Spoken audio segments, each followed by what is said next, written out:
말이 참 중요합니다.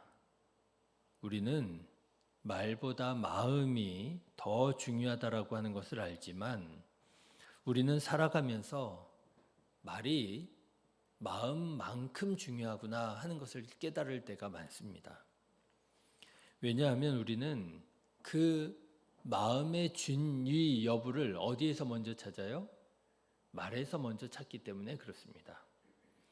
여러분, 사랑한다는 마음을 전할 때를 여러분 생각해 보십시오. 사랑한다고 하는 마음을 말할 때 그 말이 마음만큼 중요하지 않습니까? 사랑한다고 하는 말을 부드럽게 그리고 따뜻하게 전할 때 우리는 그 말을 통해서 이 사람이 나를 정말 사랑하는구나, 이렇게 그 마음의 진위 여부를 그 말에서 찾게 되는 것이지요. 만일 내가 사랑한다고 하는 마음을 전한다고 하는데요, 말을 아주 무례하게, 아주 폭력적으로 한다고 생각해 보십시오. 성의 없이 사랑한다, 나 사랑해, 이러면은요, 여러분 그 마음을 어떻게 우리가 받을 수 있고 알 수 있겠어요? 오히려 이 사람이 나를 가지고 장난하나? 이렇게 생각하지 않겠습니까?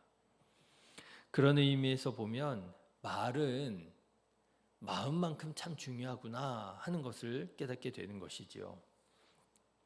그런데 안타깝게도요, 우리는 말을 좀 함부로 하는 경향이 있는 것 같습니다. 말을 좀 쉽게 하는 것이지요. 그러다 보니까 자꾸 어떤 일들이 생기느냐 하면요, 자꾸 오해가 생기고 오해가 쌓이는 것 같아요. 그래서요, 우리가 우리 자신조차도 어떤 말을 했는지 잘 알지 못합니다. 기억하지 못합니다. 그래서 여러분 한번 생각해 보십시오. 우리가 서로 대화를 하다 보면 자꾸 어떤 일이 생겨요? 네가 분명히 그런 말을 했어, 이렇게 얘기하잖아요. 근데 정작 본인은 난 그런 말 한 적 없다고 얘기를 하잖아요. 왜 이런 일이 생기는 것일까요? 누구 둘 중에 한 사람이 거짓말하는 것일까요? 그런 줄 알았어요. 분명히 그렇게 얘기했는데 그렇게 얘기해놓고 말한 적이 없다고 하고요. 그렇게 얘기한 적이 없는데 그렇게 또 얘기했다고 막 얘기를 하고요. 도대체 어떻게 된 일인지 둘 중에 한 사람이 거짓말했는 줄 알았는데 아닌 것 같아요. 거짓말을 하는 게 아니라요, 우리가 말을 잘 못하다 보니 마음에도 없는 말을 해가지고요, 기억도 안 나요. 내가 그런 말 했는지 기억도 안 나고요, 마음에도 없는 말을 듣다 보니, 그러다 보니 네가 분명히 그렇게 말을 했다고 나는 분명히 그렇게 들었거든요. 그런데 그렇게 말하는 사람은 그렇게 말을 한 적이 없다는 거예요. 왜 그렇습니까? 우리가요, 말을 좀 쉽게 편하게 하다 보니까 자꾸 오해가 생기고 마음에도 없는 말을 해놓고 나는 그런 말 한 적 없다고 고집을 부리고 자꾸 갈등이 되더라고 하는 것이지요. 우리가 생각보다 말을 참 잘 못해요. 한 번은 제가 깜짝 놀란 적이 있어요. 제가 이제 이런저런 설교 중에 그런 말을 하지 않습니까? 우리 그리스도인들은 말을 잘하셔야 된다고, 그러면서 찌르는 말 하지 마시고요. 말 중에는 찌르는 말이 있잖아요. 언중유골이라고 아주 그냥 가시가 탁 있어가지고요. 말은 그냥 편안하게 웃자고 하는 말인 것 같은데 뭔가 찜찜한 찌르는 말이 있잖아요. 우리 찌르는 말 하지 말자고, 비아냥거리는 말 하지 말자고, 이렇게 사람이 뭔가 얘기할 때 약간 웃어가면서 기분 나쁘게 이렇게 말하는 사람이 있잖아요. 웃는 거야 당연히 좋은 일인데 왠지 기분 나쁘게 웃어가면서 얘기하는, 비아냥이라고 그러잖아요. 우리 비아냥거리는 말 하지 말자고, 우리 불평하는 말, 원망하는 말 하지 말자고, 이렇게 이런 말 하지 말고, 우리 저런 말 하지 말고, 이런 말 하지 말고, 저런 말 하지 말고, 이런 말 하지 말아요, 이렇게 얘기를 했더니 어떤 분이 그러시더라고요. 그럼 무슨 말을 하냐고. 그럼 무슨 말을 하냐고. 깜짝 놀랐어요. 그러면 그런 말 저런 말 다 하지 않으면 그러면 할 말이 없다고. 여러분 뭡니까? 우리가요 말을 정말 잘 할 줄 모르는 거예요. 말을 하지 말라는 얘기가 아니잖아요.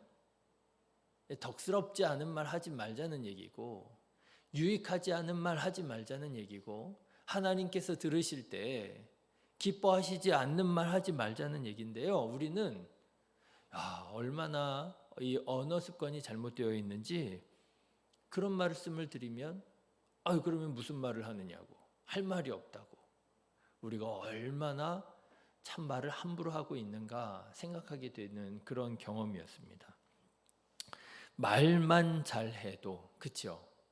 말만 잘해도, 우리 마음에 있는 그대로만 전달할 수 있어도, 내 마음만큼만 얘기할 수 있어도 우리가 겪고 있는 대부분의 문제들은 일어나지 않을 거예요. 그런데 참 이게 안타깝게도 마음에도 없는 말들이 나오다 보니, 마음에도 없었던, 그럴 마음이 전혀 없었던 문제들이 생기고 싸움이 생기고, 그래서 얼마나 마음이 아픈지요. 사랑하는 성도 여러분, 말 잘 하시기를 주님의 이름으로 축원합니다. 특별히 그리스도인들은 더욱 말을 잘해야 돼요. 왜냐? 그리스도인의 말은요, 하나님께서 귀 기울여 들으시기 때문에 그렇습니다. 자, 여러분 오늘 말씀을 보십시오. 오늘 본문의 말씀은 여러분 다 아시죠? 이스라엘 백성들이 이집트에서 나와서 하나님께서 인도하시는 가나안 땅으로 이제 들어갈 때의 말씀입니다. 하나님께서 인도하시는 그 인도하심을 따라서 그 참 어려운 그 광야를 지나서 드디어 이제 하나님께서 주시리라 약속하신 가나안 땅이 코앞에 이제 있는 그런 중에 있어요. 가데스 바네아에 딱 이제 마지막 진을 치고, 그리고 이제 들어가려고 언제 들어갈 수 있으려나 하고 이제 기다리고 있는데, 하나님께서 말씀하시는 거예요. 야, 너네들 들어가기 전에 먼저 정탐꾼을 보내라. 참 신기해요. 하나님께서 왜 정탐꾼을 보내라고 하셨을까요? 생각해 보면 신기하지 않으세요? 정탐꾼을 보내라 하신 적이 없어요. 그렇죠? 하나님께서 그냥 가라 해가지고요, 홍해 쪽으로 간 거 아니에요. 그래서 비하이로드에서 그 홍해 바다 건너고 그런 거 아닙니까? 정탐꾼 보낸 적이 언제 있었어요? 한 번도 없었어요. 그런데 참 이상하지요? 하나님께서 가데스 바네아에서 정탐꾼을 보내어 가나안 땅을 정탐하라 하시는 거예요. 정탐해서 뭘 하려고요? 정탐해서 마음에 안 들면 안 들어가려고요? 정탐해서 가나안 민족들이 아주 그냥 견고한 진을 쌓고 성을 쌓고 강력한 무기를 가지고 있으면 안 들어가려고요? 아니잖아요. 결국 하나님께서 주시리라 약속하신 땅 들어갈 거잖아요. 그런데 왜 하나님께서는 정탐하라고 하셨을까? 그게 하나님의 시험이더라고요. 그렇죠? 그 땅을 먼저 보고 와서 너네들이 어떻게 반응할 것인지, 하나님께서 그걸 보기를 원하셨더라는 거예요. 하나님께서 12명의 정탐꾼을 보내라 하셔서 이제 보냅니다. 그리고 이 정탐꾼들이 돌아왔어요. 그런데 어떻게 되었습니까? 12명의 정탐꾼 가운데 10명이 부정적인 말을 쏟아내기 시작합니다. 그들은 거인이라고, 우리는 그들이 볼 때 메뚜기 같이 보였을 것이라고, 우리는 그들의 밥이라고, 우리는 그 성에 들어가지 못할 것이라고 막 부정적인 말을 쏟아내기 시작합니다. 뭐예요? 말을 잘 못하는 거죠. 생각나는 대로 막 그냥 얘기하는 거죠. 감정적으로 얘기하는 거죠. 입이 열려 있다고 그냥 나오는 대로 막 말을 하는 거예요. 여러분, 민수기 14장 2절의 말씀을 한번 보십시오. 14장 2절 바로 뒤에 있잖아요. 같이 한번 읽어보실까요? 시작. 이스라엘 자손이 다 모세와 아론을 원망하여 온 회중이 그들에게 이르되 우리가 애굽 땅에서 죽었거나 이 광야에서 죽었으면 좋았을 것을. 그렇죠? 에이, 죽어버렸으면 좋았을 걸. 이거 사람이 얼마나, 특히 우리나라 사람들이 얼마나 잘하는 말이에요. 내가 차라리 죽어버려야지, 내가 이 꼴을 안 보지, 뭐 이런 얘기 우리 많이 하잖아요. 저는 안 합니다, 참고로. 막 그런 말 하잖아요. 그런데 여러분, 어떤 일이 일어나게 되었느냐 하면은요, 정말 이렇게 됐어요. 이 이스라엘 백성들이 광야에서 다 죽었습니다. 가나안 땅 못 들어갔어요. 코압까지 와서, 가데스 바네아까지 와서요, 다시 돌려가지고요, 광야로 들어가서 40년 동안 살면서 이렇게 모세와 아론을 원망하고 이렇게 하나님 앞에서 불신앙적인 말을 쏟아냈던 이스라엘 사람들, 강조해서 말하자면 하나도 못 들어가고요, 딱 들어간 사람이 정말 두 사람 딱 있었어요. 여호수아와 갈렙, 두 사람만이 가나안 땅에 들어가게 됩니다. 여러분, 왜 이런 일이 일어나게 되었을까요? 왜 하나님께서 인도해내신 이스라엘 백성인데, 왜 가데스 바네아, 가나안 땅 코앞까지 갔는데 그들은 왜 정말 두 사람 빼고는 다 못 들어가고 광야에서 죽고, 왜 오직 두 사람만이 가나안 땅에 들어갈 수 있었던 것일까요? 그 이유를 들여다보니까요, 거기에 뭐가 있어요? 말이 있더라고 하는 거예요. 방금 전에 우리 14장 2절의 말씀 읽은 것처럼 이스라엘 백성들이 한 말 그대로 된 거예요. 이 14장 2절 다시 보세요. 이스라엘 자손이 다 모세와 아론을 원망하며 온 회중이 그들에게 이르되 우리가 애굽 땅에서 죽었거나, 그렇죠? 이 광야에서 죽었으면 좋았을 것을, 이렇게 말한 대로 그렇게 됐어요. 말한 대로.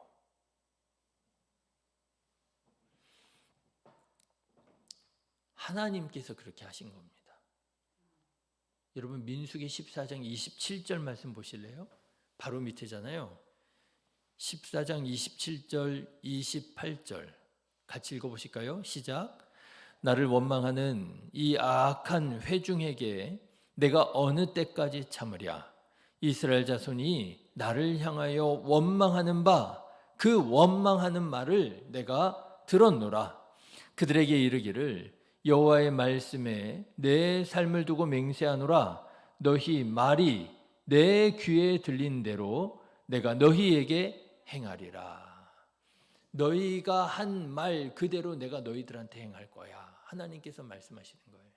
여러분, 이게요, 하나님께 한 말 아니에요. 그죠? 이게 지금 이스라엘 백성들이 하나님한테 하나님, 우리 차라리 그냥 애굽 땅에서 죽었으면 좋았을 텐데, 하나님, 우리가 그냥 광야에서 죽었으면 좋았을 텐데 우리가 어쩌자고 이 꼴을 보고 있습니까? 이런 거 아니잖아요. 여러분, 이스라엘 백성들이 하나님한테 원망한 거 아니잖아요. 그들은 거인이고 우리는 메뚜기처럼 보였을 텐데 이런 거 하나님께 한 말 아니에요. 그런데 하나님께서 뭐라고 말씀하세요? 너희가 말한 대로, 내가 들은 대로 내가 그들에게 행할 것이라 말합니다. 무슨 말씀이에요? 우리가 기도하는 것만 하나님께서 들으시는 게 아니라, 그렇죠? 우리가 사람들에게 하는 말을 하나님께서 들으시고요, 우리가 나 혼자 하는 말도 하나님께서 들으신다는 거예요. 여러분, 그리스도인의 언어는 곧 무엇입니까? 하나님께서 들으시는 기도인 거예요. 내가 기도 시간에 두 손 모으고 눈 감고 기도하는 것만 기도가 아니고요, 내가 일상을 살아가면서 내뱉는 모든 말들을 다 하나님께서 들으신다라는 거예요. 기도처럼. 여러분, 성경을 보면 말에는 능력이 있음을 여러 군데에서 보게 됩니다. 하나님께서 세상을 창조하십니다. 무엇으로 창조하셨어요? 말씀으로 창조하셨어요. 그런데 말씀으로 세상을 창조하신 하나님께서 사람에게 그 창조의 능력을 나누어 주십니다. 아담과 하와를 이끌어다가 세상 만물을 보여주시면서 그 이름을 짓게 하세요. 여러분, 이름이 뭐라고요? 존재라고요. 하나님께서 하나님의 창조에 아담과 하와를 초대하셔서 아담과 하와와 함께 세상을 창조하고 계시는 거예요. 여러분, 사람의 언어에는, 우리의 말에는 이런 창조의, 하나님의 창조의 능력이 있다라고 하는 거예요. 그래서 사람들이 그런 말 하잖아요. 말이 뭐가 돼요? 씨가 된다 그러잖아요. 하나님을 잘 알지 못했던 우리 조상들도요, 그 말의 능력을 경험한 거예요. 말이 씨가 돼. 말 함부로 하지 마. 여러분, 이런 거 어린아이들한테 얘기해 주면은요, 에이 할머니, 에이 어머니, 그런 말이 어디 있어요? 뭘 말이 씨가 돼요? 막 이러잖아요. 근데 아마 나이 좀 그래도 살아보시고 지긋하신 분들한테 물어보십시오. 열이면 열, 백이면 백, 다 그렇게 말씀하실걸요? 말 함부로 하는 거 아니야. 그렇죠? 살아보니 어떻습니까? 정말 내가 말한 대로 이루어지는 것이 경험되어지더라고 하는 것 아니에요. 그런데 말씀드린 것처럼 정말 안타까운 것이요, 사람들이 말을 함부로 합니다. 정말 안타까운 것이요, 그리스도인들이 말을 함부로 합니다. 내가 두 손 모아 눈 감고 기도하는 게 아니라고 하나님께서 안 들으실 줄 압니다. 함부로 불평하고 원망하고요, 그 말하는 것만 들어보면 저 사람이 믿는 사람인지 믿지 않는 사람인지 분간이 안 될 정도로 말을 함부로 하는 사람들이 얼마나 많은지 몰라요. 얼마나 안타까운지 몰라요. 하나님께서 저 다 듣고 계시는데. 예전에 제가 정말 초등학생쯤 되었을까요? 그때 믿는 집에 가보면 집집마다 걸려져 있는 표, 이렇게 성경 말씀은 아닌데 이 신앙의 언어가 중에 뭐 그런 게 하나 있었어요. 우리 예수님이 보이지 않는 손님이시라고. 그죠? 기억나시죠? 우리 예수님이 보이지 않는 손님이라고, 우리 가운데 계신다고. 여러분, 미국의 그리스도인들이 그랬다는 거 아닙니까? 우리 식구가 5명이에요. 그런데요, 식탁에다가 의자를 6개를 놨다는 거 아니에요. 왜요? 예수님이 보이지 않는 손님으로 계신다고요. 그렇게 의식하며 살았다는 거 아니에요. 하나님께서 우리 가운데 계신다고. 예수님께서 우리 가운데 계신다고. 내가 말하는 거를 누가 듣고 계신다고요? 하나님이 듣고 계신다고요. 그런데요, 그런 경건한 마음이 우리 가운데서 점점 사라지는 것 같아요.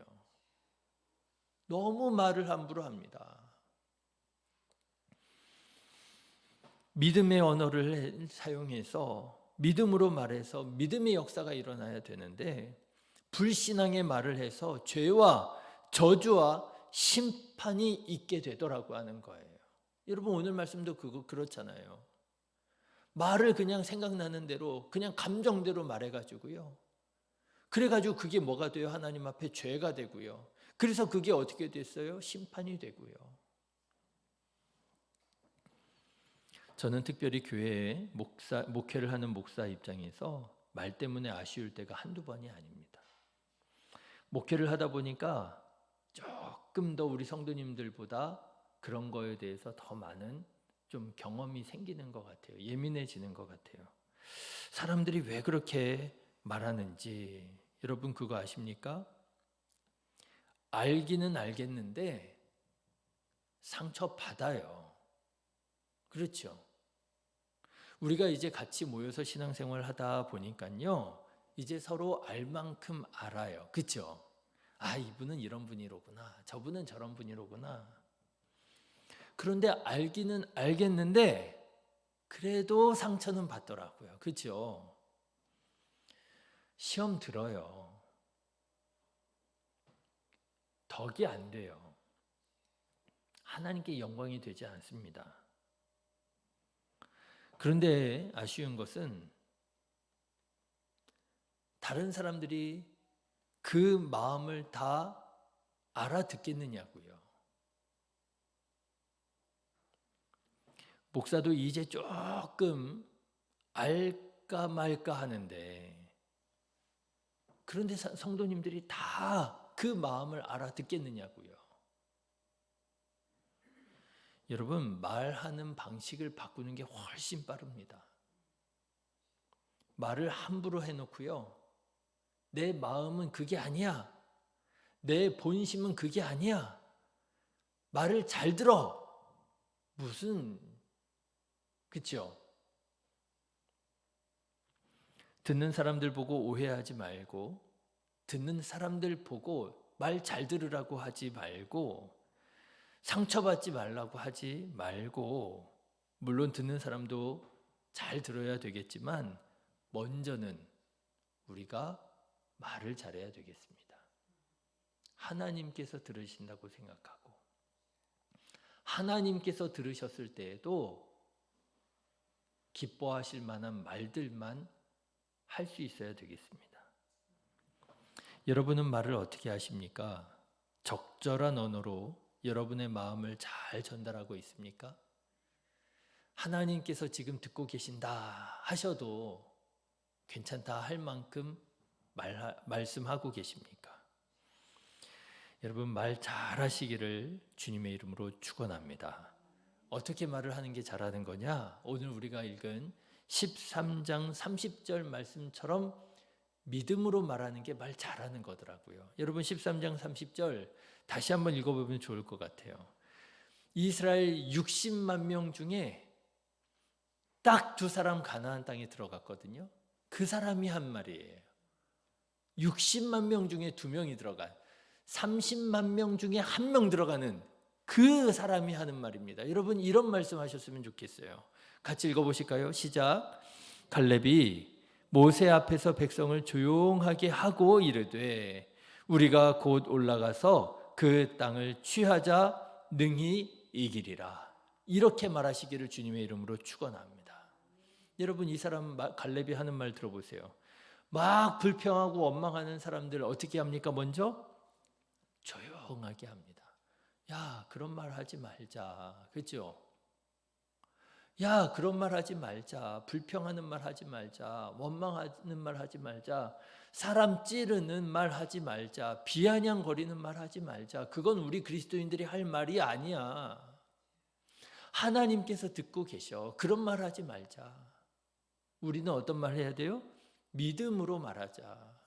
하나님의 말씀에 순종하며 말하자. 아니라고 우리는 들어가서 그 땅을 취할 수 있다고. 하나님께서 도우실 것이라고. 하나님께서 길을 열어주실 것이라고. 하나님께서 우리와 함께 하신다고. 우리가 그 땅을 차지할 수 있을 것이라고. 여러분, 믿음으로 선포하셔서 우리 언어에 있는 그 창조의 능력, 하나님께서 들으신 대로 역사하시겠다고 말씀하신 그 능력이 일어나서 여러분, 우리들의 삶에 온갖 기쁘고 즐겁고 감사한 일들만 넘쳐 흐르게 되시기를 주님의 이름으로 축원합니다. 내 입술에 너무 안 좋은 그 언어 습관이 있어요. 내 마음에 너무 나쁜 그런 감정의 습관이 있어요. 누가 뭐 말만 하면은요, 그게 아니고요 이러면서 반박부터 해요. 반대부터 해요. 내 입술에 그런 악한 언어 습관이 있어요. 그럼 여러분, 기도하십시오. 하나님, 내 입술에 파수꾼 세워달라고. 일전에 한번 말씀드린 적이 있잖아요. 제가요, 어렸을 때 부흥회 갔다가 하나님, 내 입술에 파수꾼을 세워주십시오 이렇게 기도했는데요. 와, 이 부흥회 끝나고 집에 왔는데 파수꾼이 있더라고요. 부정적인 말이 입까지 딱 나왔다가 딱 막혀요. 기도하십시오. 하나님, 부정적인 말은, 불신앙의 말은 하나님 입 밖에 나가지 않도록 내 입술에 파수꾼을 세워달라고. 믿음으로만 말할 수 있게 해달라고. 듣는 사람들이 기뻐하고 하나님께서 들으실 때 영광되는 말들만 할 수 있게 해달라고. 그러면 여러분, 우리들의 언어가 변화되어지고 우리들의 말이 변화되어지고 그리고 우리들의 운명이 변화되게 되기를 간절히 기도합니다. 하나님의 나라 이루어지는 저와 여러분의 삶이 되시기를 주님의 이름으로 축원합니다. 기도하겠습니다.